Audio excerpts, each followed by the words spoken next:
Record. Well, good morning, everybody. Thank you very much for joining us on our continuation of our Zoomcast series in 2024. My name is Robert Crowder. I'm going to be one of the presenters today. I'd like to take this opportunity on behalf of all of us at the Benefits Trust to welcome you. With us from the Benefits Trust today is Lindsay Gibson. Give us a shout out. There's Lindsay. Mike Ignatz is here. And we've got Carrie Lane and Rob Crowder, my son. There we go. So if you have any questions throughout the presentation today, type them in the chat box for everybody to see, or raise your little emoji hands. It'll pop up on my screen, and we'll certainly get to you. But this Zoomcast is not about being the smartest person in the room. It's about being in a room where everybody gets smarter. That's something I've always said. And the insurance industry, our industry certainly shares information. So we can all get smarter by, by everybody sharing.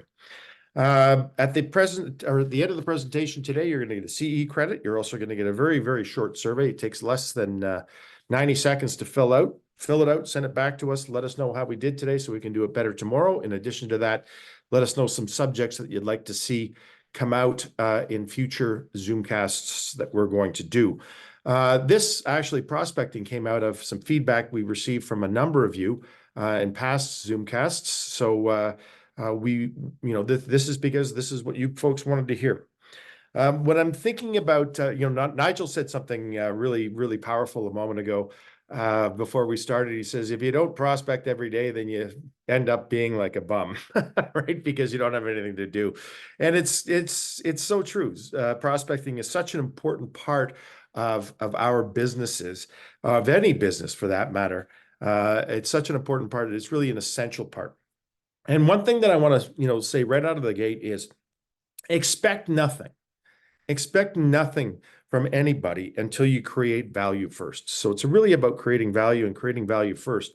So it's through that lens that we want to explore. So let me share my screen. Oh, I need to be able to share my screen, Rob. You're running the things behind the scene here. Oh, I can't share my screen yet, Rob. Yeah, 1 second.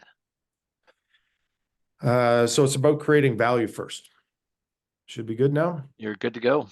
There we go. Share screen. Share. Awesome. All right. So we want to talk about prospecting, and the theme on this presentation today, it's not who you know, it's about who knows you. It's about who knows you. So I think that really kind of sums up prospecting to a great extent. It's about who knows you. So it's through that lens that we want to explore. So our agenda today is the importance of prospecting. We've certainly talked about that already, but we want to talk about a little bit more about generating a plan, being active in your community, and how we define community. It's about who knows you. It's about use your network, ask for help. That's something that's important. Stay in your lane. I want to share with you a couple of case studies, and of course, questions, answers, discussion. And again, if you've got any questions, throw them in the chat box. Rob, Mike, Lindsay, Carrie, they'll be happy to answer those questions for you, but as well as that, ask the group and we'll be happy to share those. So from a point of view, we start off all of our presentations like this, but there's just an absolutely, a little bit about the Benefits Trust first. Sorry. The Benefits Trust started on January 1st, 1994. We are a full service third-party administration company, been in business just over 30 years now. We are the largest independently owned TPA in Canada. We provide custom employee benefit solutions. We provide exceptional client experience. We're not going on strike anytime soon because we're not unionized. I wanted to throw that one out there. That's kind of fun. But we answer the phone. We provide exceptional client experience. We answer the phone. We usually get things done right away, and we don't have claims issues and so on. We've got long-term relationships with many, many Canadian insurance companies and service providers. So we're not tied to any one particular company. And our target market is really working with advisors like you with clients with less than 100 employees. We do have a lot of clients that are larger than that, but we really work in that particular area. And there's such a huge marketplace in Southern and Central Ontario. I know there's people from across the country on this call right now, but many of you are in Southern Ontario, and There's more cranes in use right now in Toronto than there is in most other cities combined, more than New York, Boston, LA, Seattle, Washington combined. It's amazing. There's about 250 cranes in operation. And when you look at how big the marketplace is, I look at a couple of things and how vibrant the marketplace is. I look at cranes, as one indicator. I look at trucks on the street, trucks on the road, products being moved around. And I'll tell you, there's a lot of traffic going on in Toronto right now, and the greater Toronto area for that matter. And there's a lot of cranes. So it's just a huge, huge marketplace. And how big is it? Well, in Southern Ontario and Central Ontario, there's 440,000 businesses with less than 100 full-time employees. There's endless prospects, and endless prospects within an hour drive or a click away. So prospecting should be easy, right? There's 440,000 businesses. Prospecting should be easy. Well, it's not. It's certainly not easy. So let's just take a quick step back before we really jump into this. What is a benefit plan? A benefit plan is no more than a promise between an employer and an employee. So when you get to speak to a potential client, and even when you're speaking to your existing clients, you got to know where they're going. And in order to know where they're going, you've got to ask. You've got to ask questions. You can't make assumptions on where a client is going. You've got to be able to ask them. And I think it's important to ask future-based questions. And the question that I always like to ask is, if we were meeting here 3 years from now and you're looking back over those 3 years, what has to have happened for you to say it's been the best 3 years of your life? This question came from Dan Sullivan from the Strategic Coach, and it's just such a powerful question. It's such a powerful question. You can ask this to your existing clients. You can ask this to your prospects. You can ask this to your friends. It's a great conversation starter at a dinner party. It's an amazing, amazing question that you can use in all aspects of your life. But it puts people into the future, and they're looking back and saying, hey, if this was the best 3 years of your life, what has to have happened? Because that's the direction that they're going to go. So when we're talking about the importance of prospecting, at a high level, selling is engaging someone in a future result that's good for them. But before the sale starts, we must find potential clients. We've got to find these potential clients. There's 440,000 businesses in Southern and Central Ontario, right? But we've got to find those potential clients. But they also have to find you. It's a two-way street. So when prospecting is done right, it not only creates a sales pipeline for potential clients, it also positions you as their trusted advisor. It positions you as their trusted advisor. And as I like to say, prospecting works 50% of the time. So prospecting works 50% of the time. We just don't know which 50% it is, right? It's as simple as that. We don't know which 50% it is. But, it starts with prospecting, and then it turns into a sales opportunity. Then it turns into a client. My philosophy is prospecting is about creating relationships first. Expect nothing until you create value for someone else first. You need to create that relationship first, right? And think of the last item that you purchased, or the last service that you purchased. And I'm not talking about a loaf of bread or a bag of milk, right? We want to talk about the last item that you purchased, or large service that you purchased. Did you deal with an expert, right? Were they professional? Where did the relationship begin? Often the relationship with that particular person that you might be dealing with began sometime long before you actually made that purchasing decision. So reverse the tables a bit here and think about the last purchase that you made, the last buying decision that you made. And where did that relationship begin, and how did it begin? How did it begin? And think about it from that perspective, right? Think about it from that perspective. And especially if the purchasing decision went extraordinarily well, right? Because you've got that relationship in advance, and you've created this comfortable environment, or this comfortable environment was created for you to look at someone as an expert and look at them as your trusted advisor. So let's reverse that situation and say, how do you do that for your particular target market and your particular clients and prospects? So we've all seen this. And if you haven't, I would, say you're asleep at the wheel, but we've all seen some sort of funnel like this. Well, it's amazing. The prospecting funnel, you got to keep the pipeline full. Just as Nigel was saying before the meeting started today, You got to keep that pipeline full. You got to fill it up with prospects, right? And then it trickles down into sales calls, and then that trickles down into some follow-up, and that trickles down into conversation, and that trickles down into sales. And it's interesting. I always say, and I've said for many, many years, and I've felt this personally many, many times, and many times throughout the year, different times throughout the year. But when you're frustrated with your business, it's because you don't have enough prospects. You don't have enough people to talk to, right? So all of a sudden, you've got to take a step back and look at your business, and if you're frustrated, look at your business and say, hey, well, hold on a second, what's going on, right? I don't have enough prospects at the top of the funnel, right? So when you experience positive momentum, you never want it to stop. You never want it to stop. So let's keep in that space. So that's why prospecting is so important. You got this positive momentum. You've got to keep that train on the tracks. You got to keep it rolling forward, right?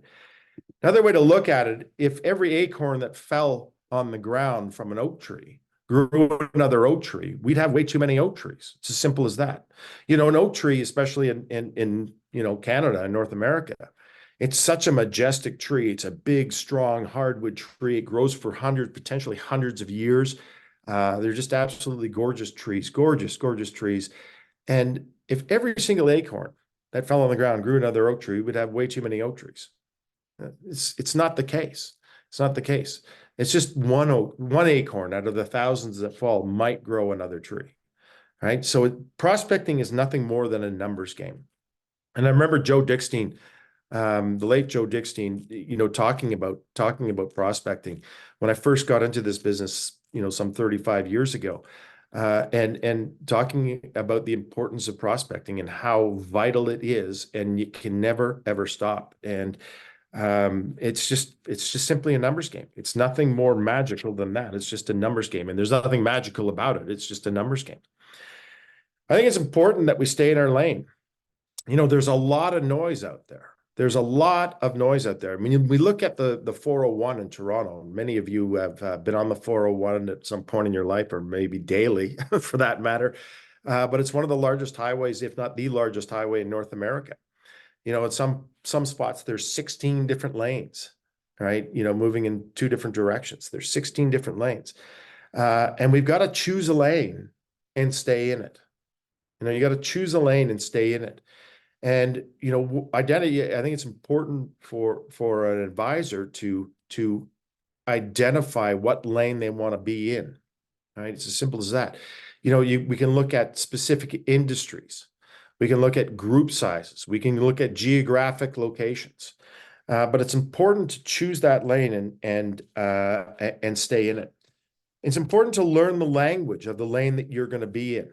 Every industry has different languages. In the insurance industry, we've got or the group insurance side of the industry, which is just one little corner of the whole insurance industry. We use so much of our own language, shall we say, so many TLAs, three-letter acronyms, right? We've got to learn not only our language, but we've got to learn our prospects' language. It's important to understand what our prospects' language is and how to use it. How do we do that? Well, there's a number of ways. Well, let's join their association, right? Let's join their association if you're looking at a specific industry. And it's starting, you got to start by becoming an expert in that particular field or that particular target market. You've got to be that expert. And again, back to that purchase that you made recently, was the person an expert? Chances are they were. And you feel good about that because you're dealing with an expert. A friend of mine he found a tumor on his brain, the doctors found a tumor on his brain. They immediately referred him to an expert. It wasn't a GP that did this surgery on his brain. It was an expert, right? He felt very confident in it. And it's interesting. I remember the story that actually this particular friend of mine told me. He works in the PR field and advertising field. And he says, if you've got a client in one particular area, it's great. It's a client. And if you've got two clients in a particular area, it's a conflict. But if you've got three or more clients in a particular industry, all of a sudden you become an expert. You become an expert in that particular industry. So the tighter the target market that you define, and we talked about target market during our last session in last month in February. The tighter the target market you define, the better the bigger and the better the opportunities become, because you become the expert in that particular field. Right? You become the expert in that particular field. So how do you choose your lane? Well, how do you choose your lane? We encourage you to visit thebenefitstrust.com, go to the advisor section. We've got a thinking tool on there that you can use. We talked about it during the last session that we did about sales. But how do you choose your lane? Well, you can go through this exercise on this particular form that'll help you define it, but you can look at it from a number of different perspectives, a number of different lenses. But you can look at size of businesses. So, for example, we all know Dave Patriarch from CGIB. And if you're not a member, I suggest you join at cgib.ca. But you can look at, Dave only deals with smaller clients, or at least he says he does, right? He says it publicly. He deals with small business. He doesn't want to deal with large business. Other ways to look at it is years in business. You can look at prospects, based on years in business. I only want to deal with third generation companies, or I only want to deal with companies, for example, that have been in business for 6 months, startups, right? I only want to deal in a geographic location. I don't want to go north of St. Clair Avenue, or I don't want to go south of Highway 7 because I don't like driving in Toronto. Whatever the circumstances are, like, you figure out what lane you want to choose. What industry, right? I only want to deal with, for example, Chris Gorey. He loves dealing. The majority of his business is with the in the tech business, right? He understands. I'm here, Rob. What's that? I'm here, Rob. Just Chris. Yeah. So tell us. Sorry, I couldn't see you on the screen there. So, Chris, tell us about your target market.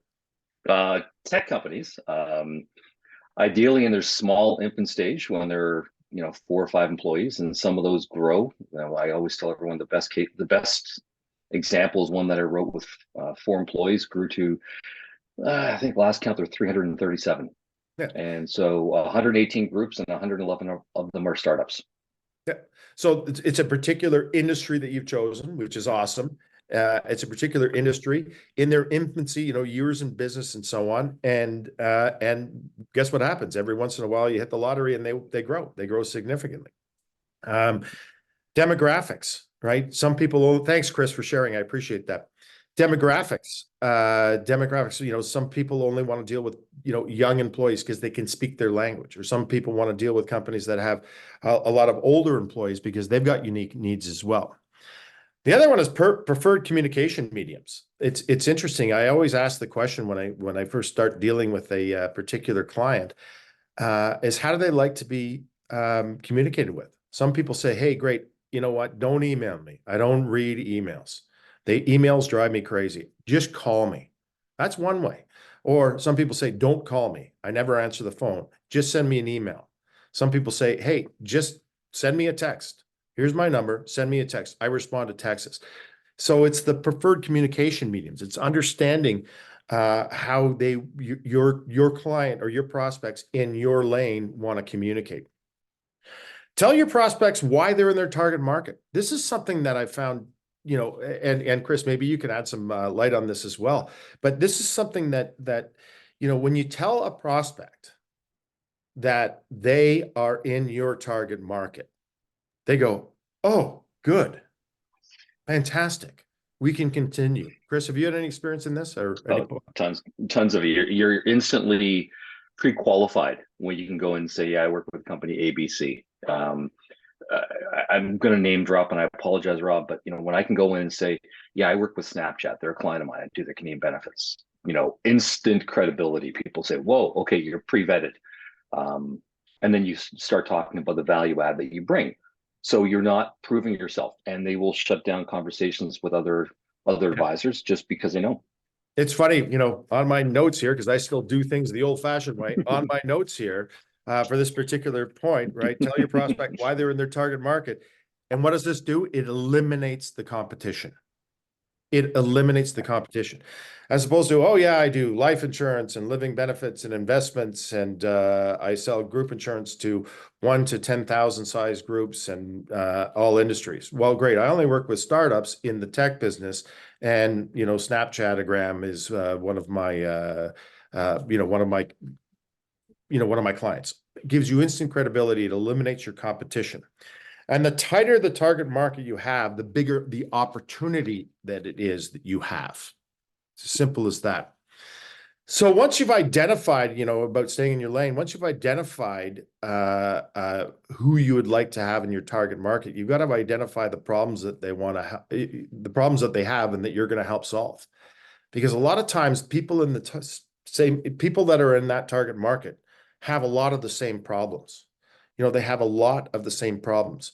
Every campaign, every pitch needs to start and finish with your prospects' problems, and how you are going to solve them. As I like to say, stop selling and start helping, right? You got to create value first. So stop selling and start helping, right? And the other thing is it's as simple as this, and I'm using this as an example, right? But it's knowing your target market, knowing what they, how to communicate in that particular target market, and knowing when to communicate and so on. But if you're prospecting bakers, right? Baking organizations, you got to get up early. You got to get up early. You got to call them early. You've got to be in touch with them early because they start usually around 3 a.m., right? And if you're prospecting bars, guess what? You can also prospect them at 3 a.m. because they're just finishing up their day, right? But, you got to stay up late. So using those two examples is knowing your target market and knowing when and how to communicate with them and knowing how to start helping them. And I think that's a critical component. Critical component. Narrow down the best way to communicate to your prospects in that target market, whether it's through social media, email, direct mail, in-person visits. It's what works for them. It's interesting. We've got an advisor that we work very closely with, and he is a person that shows up. He does these in-person visits. He just walks or drives around, and he makes a point when he talks to a client, he talks to the neighbors of that particular client. He walks around industrial plazas and talks to businesses, right? But in-person visits, that's what he does. And it makes sense. Got another advisor that we work with very closely, and he likes to deal in the construction industry, the small end construction industry. And he shows up in his pickup truck. He doesn't show up in his Mercedes or his Porsche or his Audi. He shows up in his pickup truck. He looks the part because he's dealing in that particular market. Understand the best time to reach out to your prospects, time of day, time of year, right?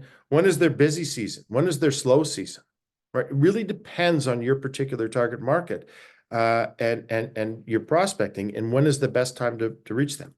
It doesn't make a lot of sense to call, using that example, bakers at 4:30 in the afternoon. They're not going to be there. They're shutting their ovens down. They're done. And they're tired. Talk to them at the beginning of the day.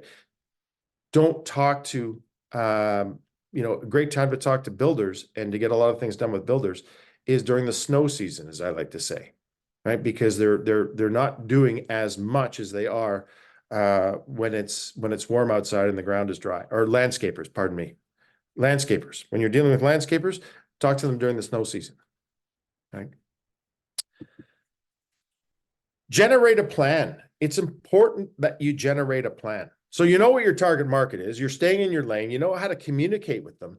Now you got to generate a plan. Great. Fantastic. How do you generate a plan? You got to create that strategic marketing plan with your target market, right? Understand the mediums that work best for your target market, whether it's direct mail, newsletters, digital marketing, social media, educational events, social, whatever it is that you need to do, you've got to create a plan to do that. You've got to invest financially in this plan, and you've got to schedule it in your calendar. It's as simple as that. You've got to schedule it in your calendar. So let's talk about this. Direct mail. Let's talk about, peek behind the curtain. Us at the Benefits Trust. We create every November, we create a plan for the following year. We create a plan for the following year. How many direct mail pieces we're going to send out, right? How many newsletters? We've got our newsletter, our Trusted Advisor newsletter that goes out to all of you. If you've signed up for the session, you are on our list, and many of you have gotten these over the years. But we're reviewing the newsletter that we've done for this month. This is 128 consecutive months 128 consecutive months. So we are contacting all of our advisors on our distribution list for the last 128 months in a row. It's not something that we're going to miss. Digital marketing, social media. We're on, all the various social media channels as well. And we do educational events. This is one of them. This is an educational event. It's as simple as that. We've committed to 36 of these this year, 36 of these Zoomcasts this year. Now we're investing in this financially. We're investing in this financially, using the who, not how. It's not about you becoming the expert and necessarily doing this. It's about having experts help you with this. We've invested financially. We've hired a company called Core Online Marketing that helps us set up our plan and helps us execute our plan. And we pay for it, and it works extraordinarily well. We've been using these folks for the last 10 years or so, and it's incredible. But you've got to create, in my opinion, on educational events. I think it's a great way to do it. It's something that we've done for many, many years, but it's creating something of value. I call it something of value sessions. You create something of value first, starts a relationship, and then you've got great things to discuss with your target market. When I started in this business many, many years ago, before I was working through advisors to sell our services, we would create something of value sessions. We would create educational sessions. We would hold them in hotels. We'd have a hotel on the west side of the city. We'd have a hotel on the central side of the city and the east side of the city. And we would try to get 50 people out to these sessions. And we would stand up there as the expert in the room, and we would do an hour-long session. But think of the investment. You have to buy coffee and donuts and muffins and all those wonderful things. You'd have to rent the hotel room. You'd have to do a whole bunch of direct mail campaign. You'd have to get people out to these sessions. It was a big investment, but we were the experts in the room. We created something of value. They left and they go, that was good. I remember the last one we did. We had, it was in the east end of Toronto. We had 50 people in the session. We had 50 follow-up phone calls with these particular people, and I got 50 meetings out of it. We still have some of those clients today, right? It's amazing when you create something of value first and how that fosters that relationship as the expert. So it's important, I think, to schedule your prospecting and if it's possible, to hire professionals to help you with this, because it creates that image that you are the expert, because you are the expert in the room. Generate a plan to make yourself stick out, right? Direct mail and handwritten notes. Handwritten notes. I'm at this age now. It's handwritten notes are so powerful. It's amazing. I'm at the age now where I went to a whole bunch of weddings when I was, Rob's age, and when he's 30, you go to a whole bunch of these weddings. There's, 5 a summer. Now I'm at the age where I'm going to all my friends' children's weddings, right? So now Michelle and I are going to, 4 or 5 weddings this summer. And it's amazing. I love getting the thank you notes. Michelle loves getting the thank you notes, those handwritten notes. Thank you for attending our wedding. Hey, thanks for taking the time to meet with me last week. I really appreciated your time, and I look forward to following up with you in a few weeks. A handwritten note, right? It's a powerful thing that people don't do anymore, right? But generate a plan and make yourself stick out. That's just one example, that handwritten message. Get a card made up, that just says thank you on it. You open it up and your name on it, and you can throw your business card in there if you still have one, right? But I think it's important to tell a story, solve a problem. Start with a hook. It's going to increase the opportunity of them reading the message, of your prospect reading that message. Start with that hook. Create that something of value first. Bland, generic letters won't work. Ask yourself, would you read this? Hi, my name's Joe Blow, and I sell insurance. No, create a hook. We've helped 200 clients, or we've helped this client solve this problem. Let me show you how in a 10-minute discuss, in a 10-minute meeting, right? So create that hook, generate the plan, but make yourself stick out with that plan. The other thing is be active in your community. Find something that you're generally passionate about. So for example, Dave Patriarch, he says, I don't sell insurance. He goes, I'm a sailor that sells benefits. right? I think that's his line. Dave, I'm not sure if Dave's on the call right now, but I think that's his line. He goes, I'm a sailor that sells benefits. People go, oh, you're a sailor. Tell me more about that, right? And then they create this relationship.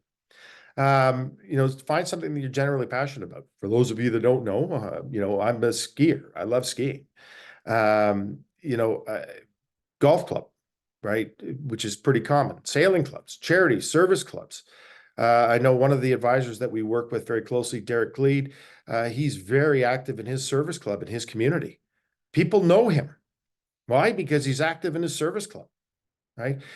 When people, when you're truly genuine, that becomes infectious and people will want to talk to you. When you're truly genuine, and passionate about something, it's infectious. People just want to learn more about you and more about what it is that you're doing. When you join a community, you're going to find you will share the like-mindedness, if you would. It makes it easier to converse with people. It helps build trust first. It helps organically put your name in front of people. So be active in your community. How do you define community? It's whatever you want it to be. It can be a religious community, it could be a club, it could be a service club, any type of community that you want to be involved with, be involved with it. This is something that you need to do, right? You need to do to be infectious. And I think that's critical as well. Stand out in your community, volunteer within your community, right? Join a board of directors, sponsor charity events, sponsor local events, right? I think, it's funny. I was a coach of I think it was a coach of Rob's soccer team about 12,000 years ago when he was, 8 or 9 or something. And in the community where we raised our family, Newmarket, there was a big sign that they put up in front of the arena, and it was sponsored by the Royal Bank. And one of the kids that played on Rob's team worked for the Royal Bank, and he was actually responsible for getting that sign, getting the funding for that sign. And I congratulated him on that. And I said, it's your job when you work for the Royal Bank to do things like that, to pay for those $300 or $400 or $500,000 signs. It's our job in small business, which we are, to sponsor the kids' soccer team. And we were the sponsor of the soccer team. It's our job as independent business owners to be active in our community and to volunteer and to sponsor those local sports teams or local events. And join board of directors. This guy in this picture in the United Way, yeah, well, he doesn't look like a chef to me, right? He looks like a person that owns a business that's helping out, right? So it's important to do that. Tell your prospects what communities and charities that you're involved in. Dave says he's a sailor that sells benefits. Well, great, he's passionate about something. Even if the prospect is not a sailor, right? Tell them what it is that you do and what communities you're involved in. No one can say it's a bad thing. For 30 years or 28 years, I was a volunteer for the Ronald McDonald House Charities. We raised millions of dollars across the country. I would tell people that all day long. Why? Because they go, oh, that's a great charity. Thank you for being a part of that. All of a sudden, you're creating a conversation. You're creating something of value. No one can say a bad thing about the communities that you're involved with. So you got to tell people that. So it's about who knows you. It's about who knows you. Make it easy for prospects to find you. Show them why they should trust you. Show them why they should trust you. Real life examples. Highlight your expertise. Highlight that you are the expert. Show them how you can solve their problems. Case studies work. Yeah, case studies work.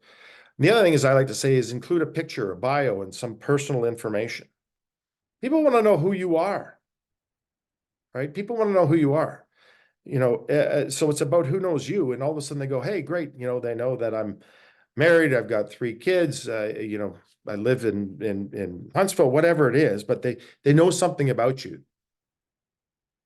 You want to become that professional. You want to become that expert, but they also want to know that you're a human being. What communities you're involved with, right? And it's interesting. Make sure that your website is up to date, right? Make sure your website is up to date. And the example I have on this is I was on an advisor's website recently, And I was looking at their content on their website. I'm going, hey, this is kind of interesting. This website's kind of interesting. Yeah, I'm flipping through it. And then, there's a news section. And I check on the news section, and the last update they had was 2020. What, you've done nothing for 4 years? There's no news to report for the last 4 years? Make sure your website is up to date. A website is never finished. It's never finished. It's a constantly moving thing. Chris is shaking his head, right? It's never finished, right? You've got to do blogs. Like I said, we do blogs regularly. We've got in our marketing plan, we've got I don't know how many blogs scheduled in the content on the agenda.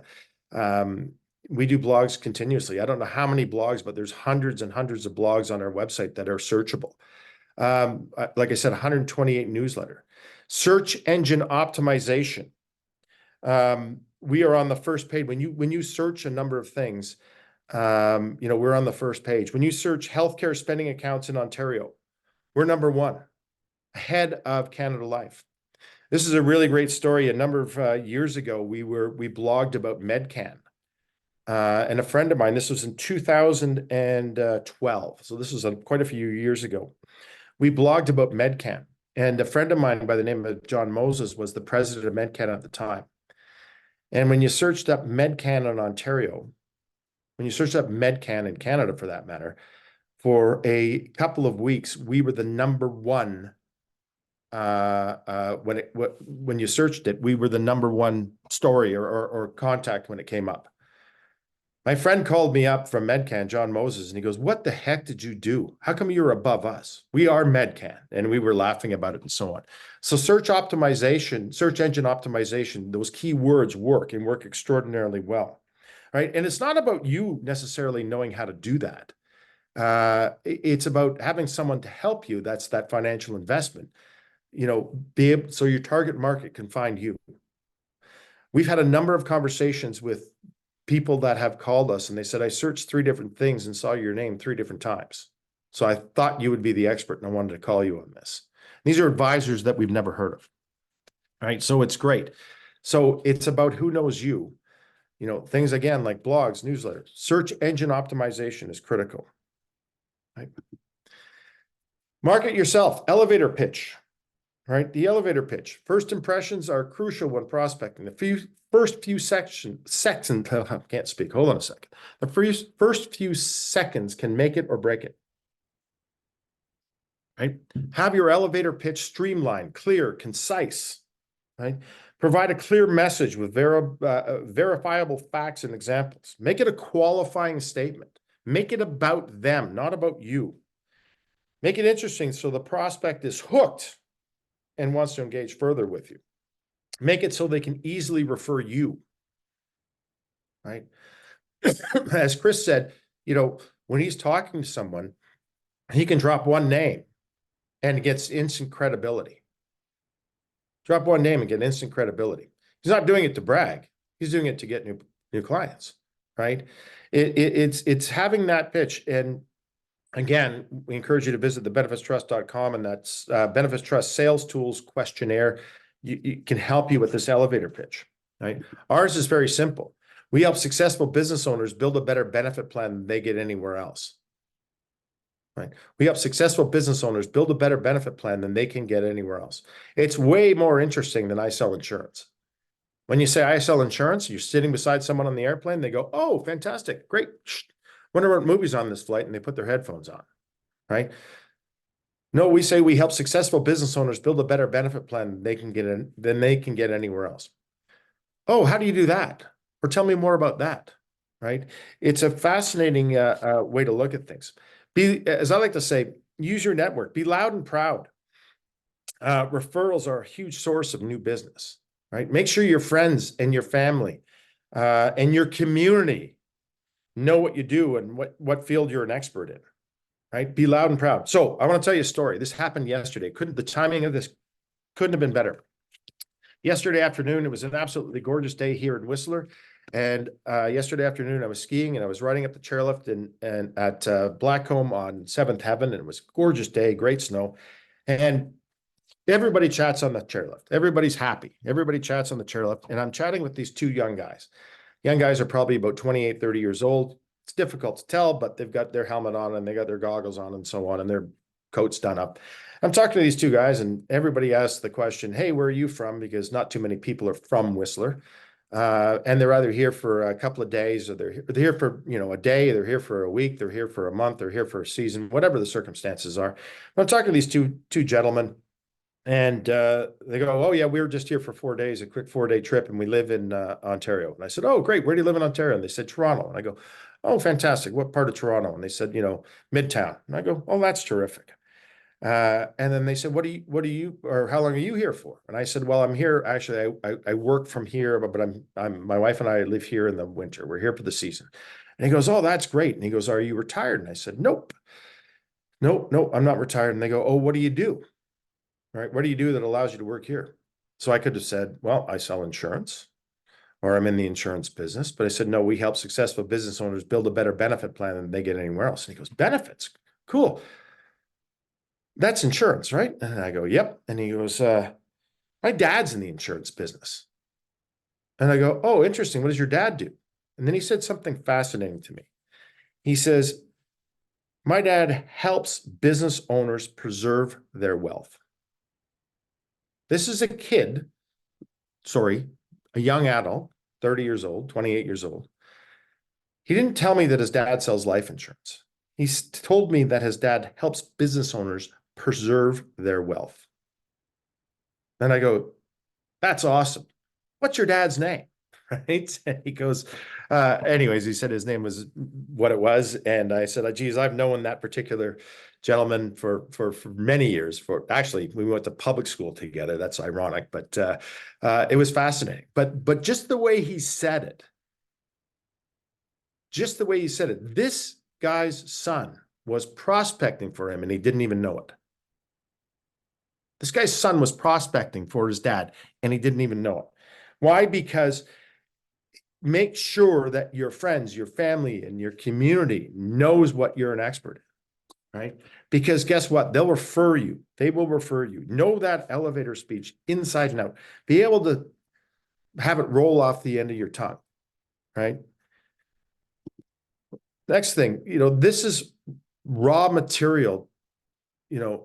Use this raw material to create, what it is that you want to do, right? It's as simple as that. Who do you want to contact? What's the best time to contact? Are you trustworthy as an expert? Be referable. Now what? Create your plan. Create your plan. The Benefits Trust prospecting plan, you've got all this information. Now it's important to create your plan. Our plan includes monthly advisor newsletters. Like I said, 128 of these newsletters, right? All this raw material, we put it together in this plan. We've got 36 Zoomcasts.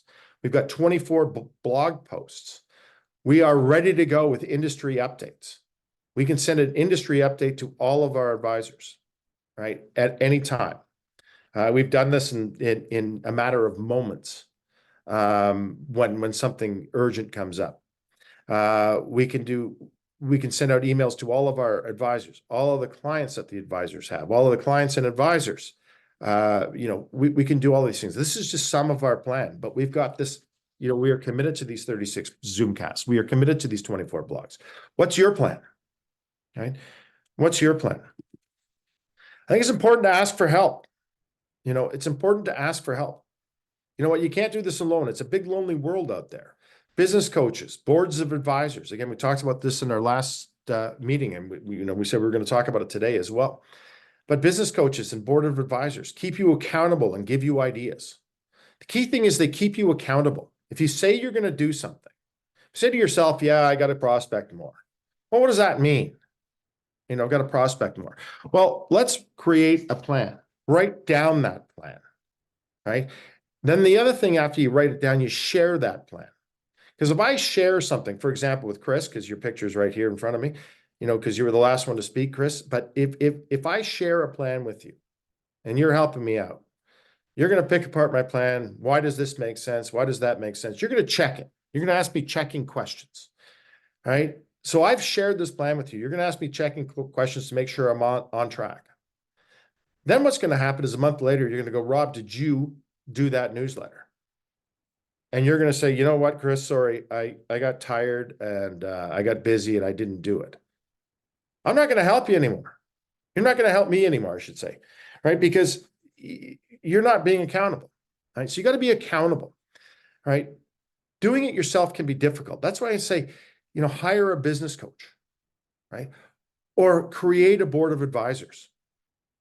Create a board of advisors. Set goals for your prospecting, just as you set goals for your sales. Set goals for your prospecting, weekly, monthly, yearly, right? Share these goals with your board of advisors. People love to help other people out, especially in the insurance business.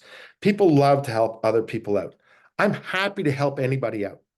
But I'll tell you, if you say you're going to do something and then you don't do it, you got one chance. Then you say, I don't have time for this.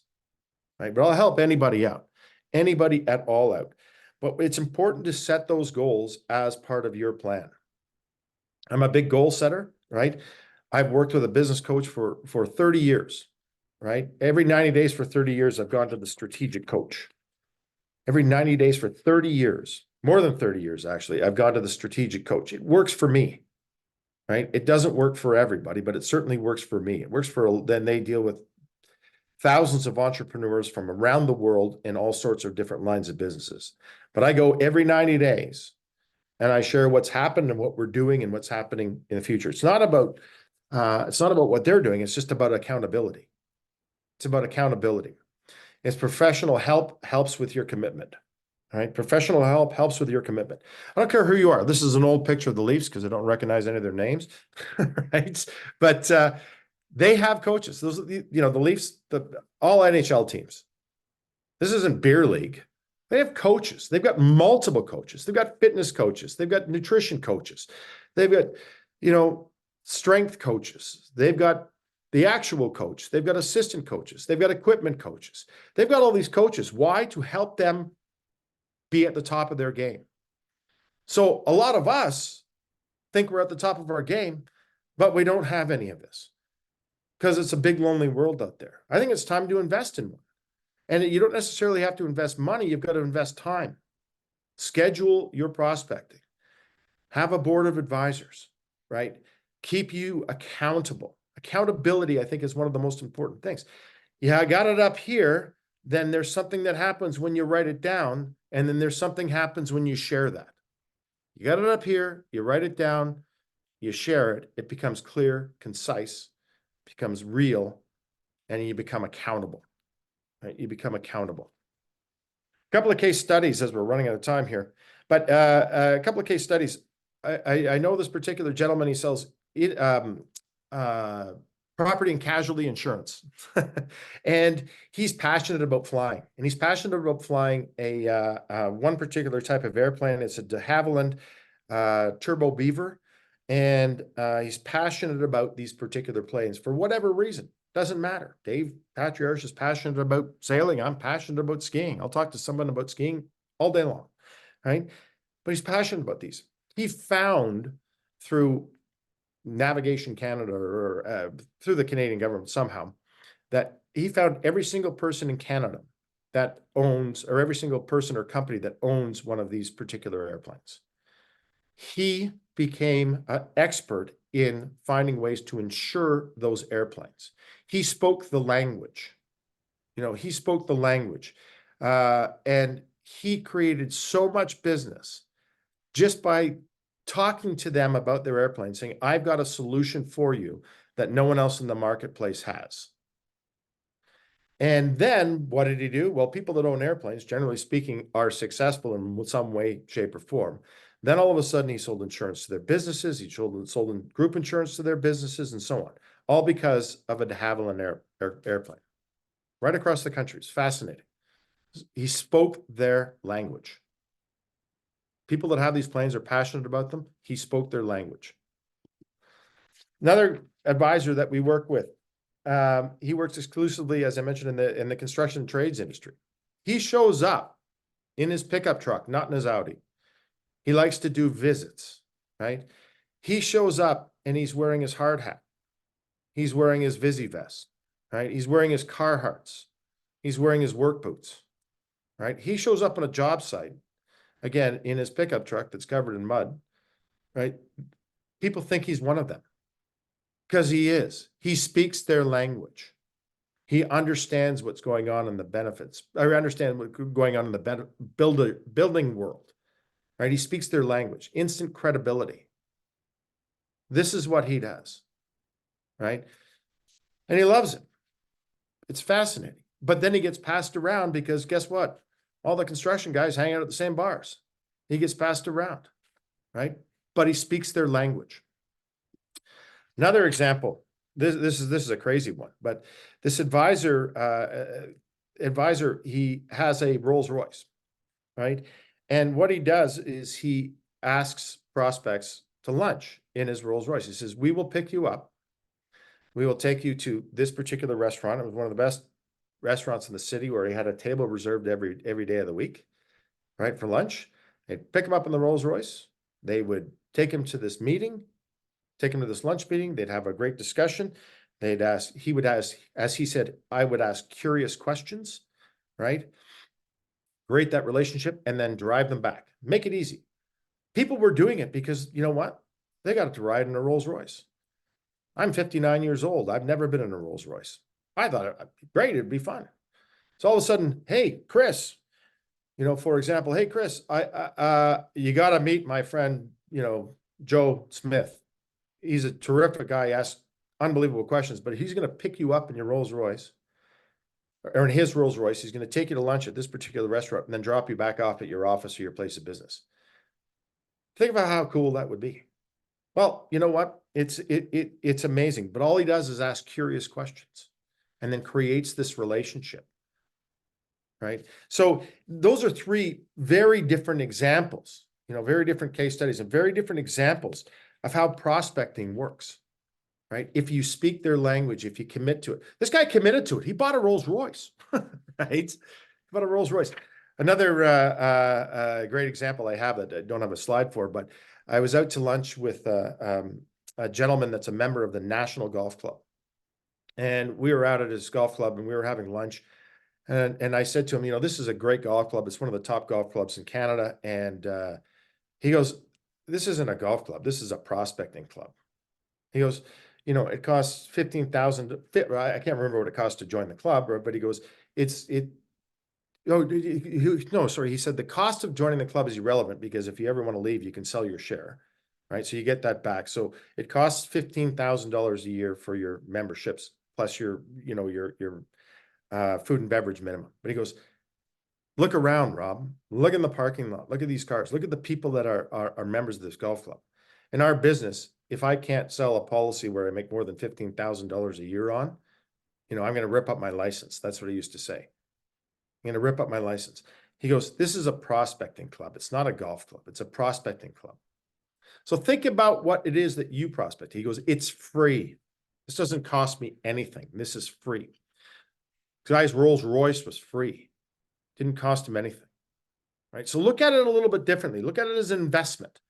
Look at prospecting as an investment in time, an investment in effort, an investment in money, right? It makes sense. So we've got a few minutes left. Prospecting is important. Schedule it. How many people have prospecting scheduled in their calendar right now? I do.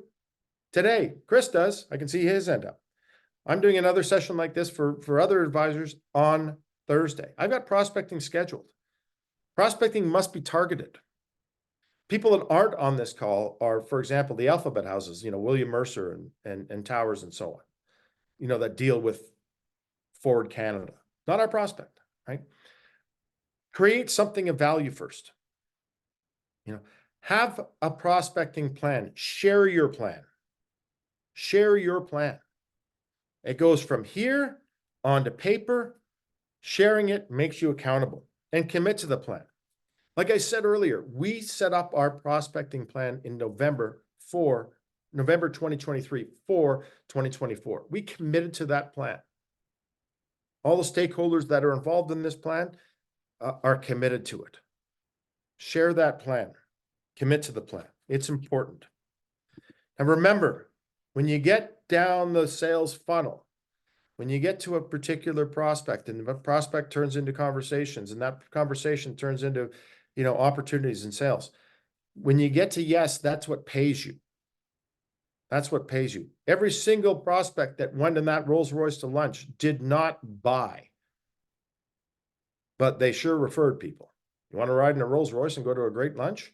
I'll pick you up right at your front door. Awesome. Yes pays you. No teaches you. When someone says, no, I can't do this because of these reasons, it teaches you. It teaches you how to hone your prospecting just a little bit more. Maybe kills you, right? Maybe kills you when someone strings you along. Oh yeah, I want another lunch. I want another lunch. I want another lunch. I want another ride in the airplane, right? Maybe kills you. Remember, if a prospect doesn't engage with you, next, move on. 440,000 businesses out there, right? And if you don't like where the prospect's going, next. Questions, ideas, discussions. Just to remind everybody, and I'll come back to this, but just to remind everybody, we're doing a deep dive into Group LTD on April 9th, April 11th, and April 17th. So visit our website for that. But again, let's go to questions, ideas, and discussions. We've got a few minutes left. And let me stop sharing my screen so I can see many of you. And pull it up. There we go.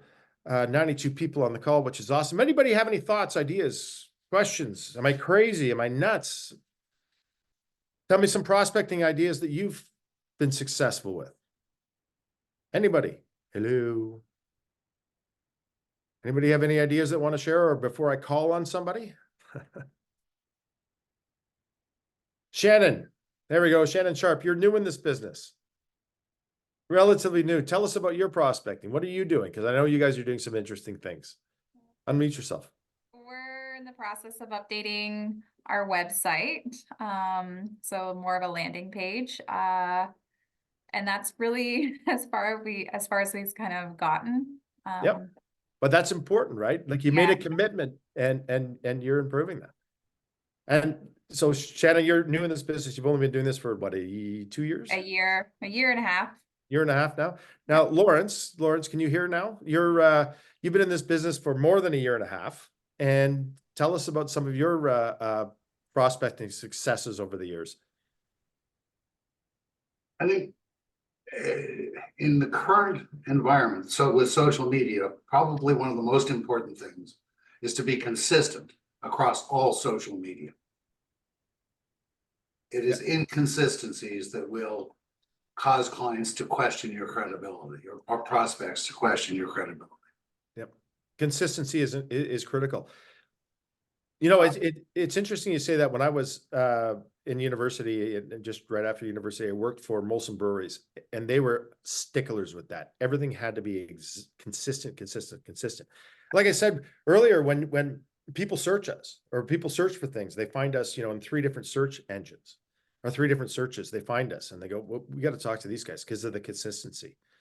Adam, you've been in this business a while. Adam Lewis, you've been in this business a while. And what prospecting successes have you had?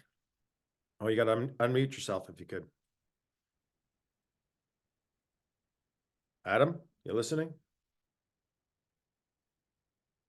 Oh, there we go. Sorry, There we buddy. Yeah.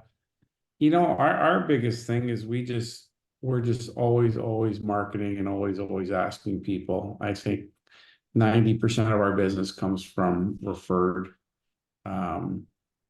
cases, right? It's always asking, can we speak to someone? Do you have someone that's, in the benefits world that we could spend 30 minutes with to share some ideas with them, what we're doing versus what you maybe currently be doing. So yeah, been but it's really all successful for us. But you never stop, do you?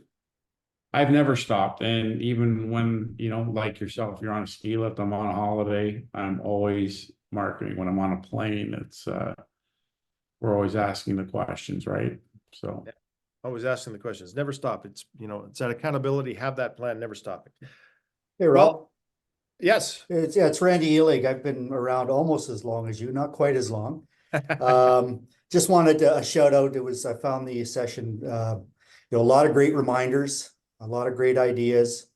So much appreciated. I thank you for it. One thing I noticed, And what I've been noticing now, especially with the advent of COVID and the world trying to move past COVID, is I found it interesting that there was really no mention in your presentation on cold calling.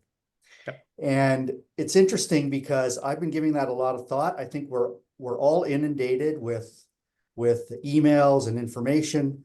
My phone now, almost every other call that comes through my phone says likely fraud. And I just wanted people's general thoughts, yours as well, about cold calling and the effectiveness or lack of effectiveness or waste of time.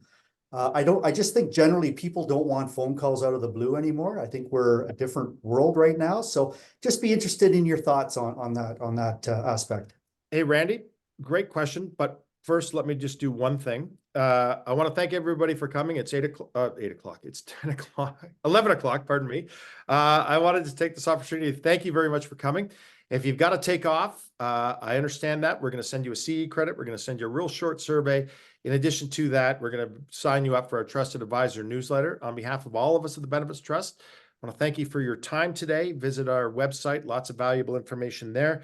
And if you want to stick around for a few minutes to continue this conversation, we're happy to stick around and continue this conversation.